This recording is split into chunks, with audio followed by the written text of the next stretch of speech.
ഇന്ന് തന്നെ ഡൗൺലോഡ് ചെയ്യൂ. കാണൂ നിങ്ങളുടെ ഫേവറേറ്റ് ഷോസ്.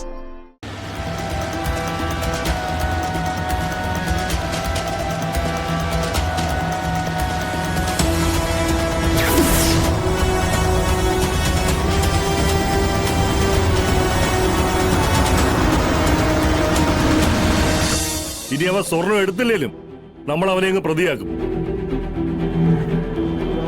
എന്നിട്ട് അവന്റെ നാവിൽ തുമ്പിൽ നിന്ന് സ്വർണം ഉരുക്കി വിറ്റതിന്റെ ഡീറ്റെയിൽസ് ഞാൻ പറയിപ്പിക്കും. ഉരുക്കി എടുക്കാൻ കൊണ്ടുപോയ കടയുണ്ടല്ലോ, അത് ഞാൻ സൃഷ്ടിക്കും. അങ്ങനെ അവനെ ആട്ടമൊടലം പൂട്ടി ഒരു പുതിയൊരു പേര് കൂടി ഞാനങ്ങ് ചേർത്തി കൊടുക്കണോ, കൊച്ചുണ്ണി വിഷ്ണു. കായംകുളം കൊച്ചുണ്ണിയുടെ അനിയൻ കൊച്ചുണ്ണി വിഷ്ണു. കളക്ടർ ശാലിനി വിഷ്ണുവിന് ഭർത്താവിന്റെ ഈ പുതിയ പദവിയിൽ എന്തുകൊണ്ട് അഹങ്കരിക്കാം? കാരണം കള്ളന്മാരെ വാനോളം വാഴ്ത്തുന്ന നാടാ നമ്മുടേത്. കളക്ടർ ഭാര്യയ്ക്ക് കൂട്ട് കള്ളൻ ഭർത്താവ്. നല്ല ടൈറ്റിൽ അല്ലേ? അതുപോലെ കേസ് ടൈറ്റ് ആക്കണം. ഊരി പോരാൻ പറ്റാത്ത രീതിയിൽ ചെയ്യാവുന്നതൊക്കെ ചെയ്യണം. പിന്നെ ലോക്കപ്പിലിട്ട് അവനെ തല്ലി ചതയ്ക്കുമ്പോ രഹസ്യമായിട്ട് മതി എന്നെ ഒന്ന് കാണിക്കണം. അവന്റെ 6ാം വാരിയിൽ നോക്കി എനിക്കൊരു ഒറ്റ ഇടി ഇടിക്കണം. ഒരേ ഒരു ഇടി ഇടിക്കണം. അതെന്റെ ഒരു ആഗ്രഹമാ. എന്നെ അവൻ എന്റെ മില്ലിക്കയറി തല്ലിയപ്പോ അങ്ങനെ ഒരു ഇടി എനിക്കിട്ട് തന്നിട്ടുണ്ട്. 4 ദിവസം എടുത്തു ആ ഭാഗത്തെ കല്ലിച്ചു കിടന്ന നീരൊന്ന് പോവാൻ. അത് നമുക്ക് ശരിയാക്കണോ? ആദ്യം അവനൊന്ന് വന്ന് ഇറങ്ങട്ടെ, എന്നിട്ട് നമുക്ക് ഒന്നേം തുടങ്ങാം. അവന്റെ ഒടുക്കത്തെ ഹരിശ്രീ എഴുത്ത്.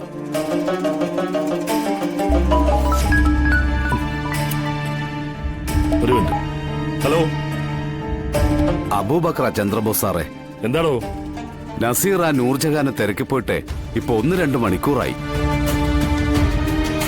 അവനെ ഇപ്പൊ ഫോണിൽ വിളിച്ചിട്ട് കിട്ടുന്നുമില്ല. ഒറ്റയ്ക്ക് അന്വേഷിക്കാൻ പോയതല്ലേ, ഒറ്റയ്ക്ക് തന്നെ തിരിച്ചു വന്നോളൂ. ആ പ്രായത്തിന്റെ എടുത്തുചാട്ടത്തിൽ എന്താ ചെയ്യണ്ടേന്ന് അറിഞ്ഞൂടാത്ത ചെറുക്കനാണ് സാർ അവൻ. എടുത്തുചാട്ടം കാരണം അവൻ ഏതെങ്കിലും ഏടാകൂടത്തിൽ ചെന്ന് ചാടിയിട്ടുണ്ടോന്ന എന്റെ സംശയം. അവസാനം വിളിച്ചപ്പോ അവൻ പറഞ്ഞതേ ആ പെണ്ണ് നൂർജഹാൻ കുടുംബശ്രീ ശാരദയുടെ വീട്ടിലുണ്ടെന്നാ.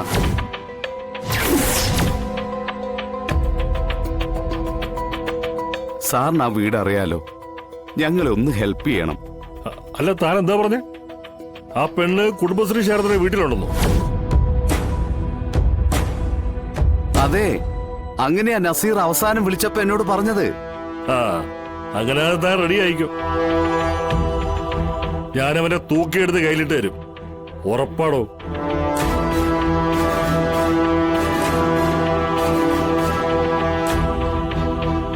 ഒരു പുതിയ കച്ചത്തുരുമ്പ് വീണ് കിട്ടിയിട്ടുണ്ട്.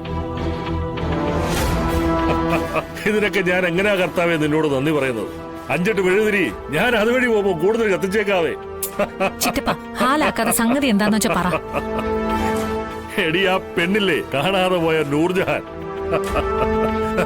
അവള് ഈ ശാരദാമ്മയുടെ കുടുംബശ്രീ കൊട്ടാരത്തിലുണ്ടെന്ന്.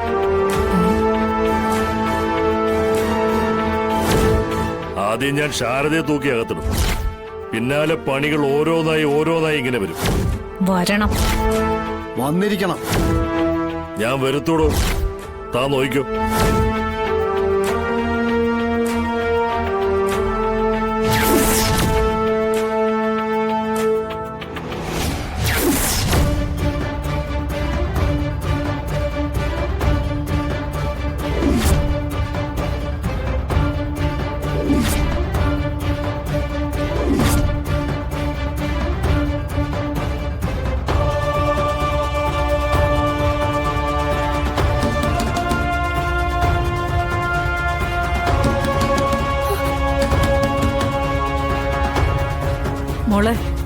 മോളെ വാതിലോർക്ക്. ഞാനാ.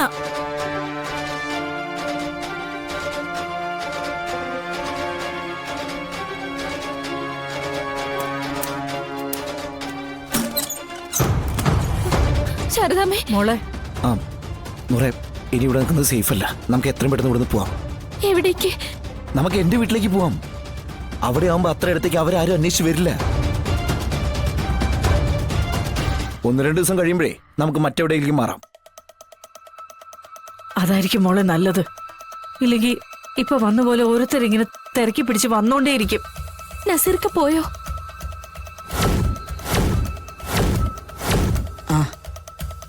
അവൻ പോയി. മോളിനി അതോർത്ത് പേടിക്കണ്ട.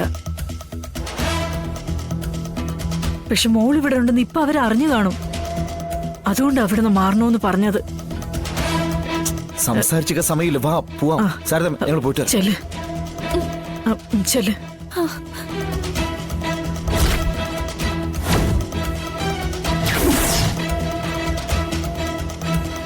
മോനെ സൂക്ഷിച്ചു പോണേ. അവിടെ ചെന്നുടനെ വിളിക്കണം. നൂറേ വാ. ചെല്ല്. ദേവി, അവരെ കാത്തോളണേ.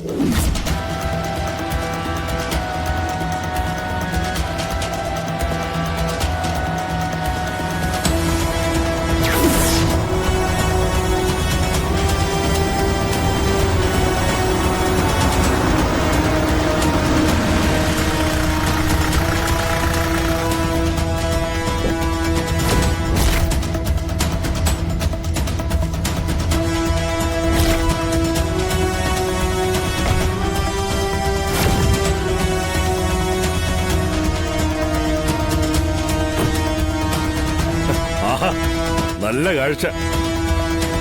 ഇതിപ്പോ കേസ് ഒരുപാടായാലോടാ. പെണ്ണിനെ തട്ടിക്കൊണ്ടു പോവല്, ഒളിപ്പിച്ച് താമസിപ്പിക്കല്. നിന്റെ സമയം അങ്ങ് തെളിഞ്ഞല്ലോടാ.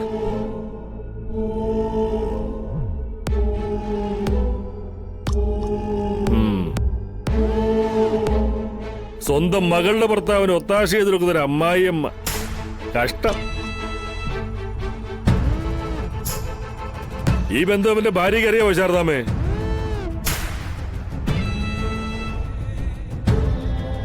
സർ, ഞാൻ എന്റെ സ്വന്തം ഇഷ്ടത്തിൽ ഇറങ്ങി വന്നതാ.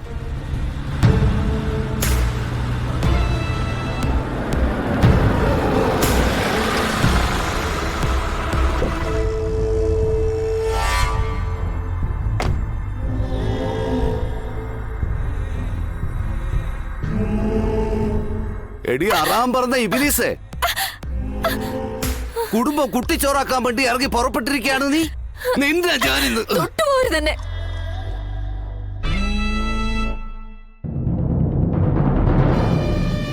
എനിക്കിഷ്ടപ്പെട്ട ആളുടെ കൂടിയാ ഞാൻ ഇറങ്ങി തിരിച്ചത്. എടി കൊച്ചേ, പെണ്ണും പിടക്കോഴിയും കുട്ടികളുള്ള ഇവന്റെ കൂടെ ഇറങ്ങി തിരിച്ചത് എന്തർത്ഥത്തിലാന്ന് എനിക്ക് മനസ്സിലാവുന്നില്ല. ചന്ദ്രബോസേ, ഇവൾ അനൂപ് എന്നൊരു ചെറുപ്പക്കാരനായിട്ട് ഇഷ്ടത്തിലാവുകയും അവരിന്ന് രജിസ്റ്റർ ഓഫീസിൽ വെച്ച് വിവാഹം കഴിക്കുകയും ചെയ്തതാ.